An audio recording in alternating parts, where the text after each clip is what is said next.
Now, Hurricane Irma has hit the eastern Caribbean and Puerto Rico with pounding winds, rain and surging surf. At least 6 people have been killed in the French part of the Caribbean island, St. Martin, after Hurricane Irma tore through the region. According to officials, the French part of the Caribbean island, St. Martin, 95% of it has been destroyed after Hurricane Irma tore through that particular region. The 4 most solid buildings on the Caribbean island of St. Martin have been destroyed by the hurricane, which wreaked havoc and major damage in the region, according to the French Interior Minister.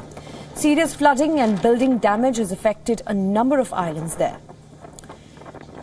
Hurricane Irma has begun lashing Puerto Rico with rain at mid-morning on Wednesday, as residents heeded the governor's warnings to stay inside as the storm bore down on the island. Puerto Rican presidents, in fact, shared videos of Hurricane Irma hitting the Caribbean island on social media, and Puerto Rico Governor Ricardo Rossello has declared that the state of emergency in the state. And as Hurricane Irma rampaged through the Caribbean, 2 more hurricanes called Hurricane Katia and Hurricane Harvey have also made their debut.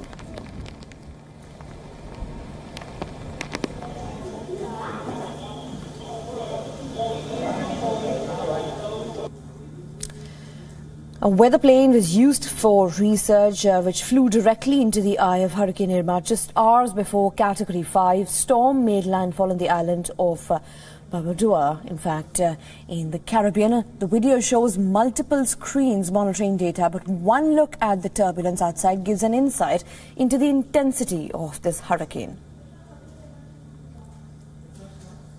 On the 108 square mile Virgin Islands, people who live in low-lying areas have been forced to stay with friends and relatives on higher grounds or sleep in churches, schools and even community facilities built to withstand hurricanes. None of the shelters have yet been tested by Category 5 winds.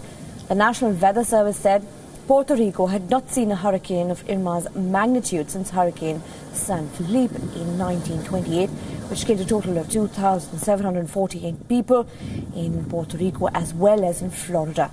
Even as the hurricane's path is going forward is still not clear, Florida has already declared states of emergency in preparation and also freeing up resources for shelters, evacuations and deploying National Guard members to help respond to the powerful storm. Mandatory evacuation orders are underway in Florida key areas, and officials in Miami are preparing for evacuations as well.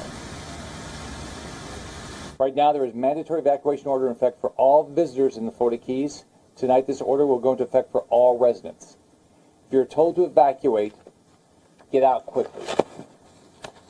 We can expect additional evacuations as the storm continues to come near our state.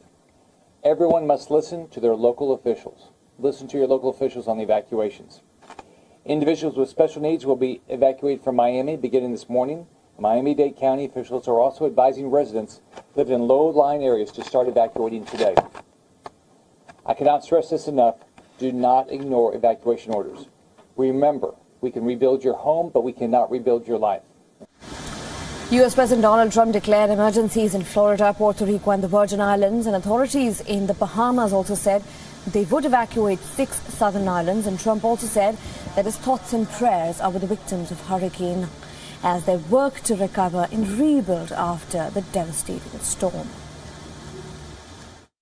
I want to take a moment to send our thoughts and prayers to the people of Texas and Louisiana who have truly suffered through a catastrophic hurricane.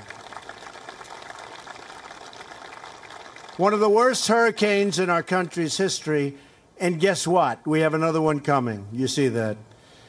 But our hearts are heavy with sadness for those who have lost everything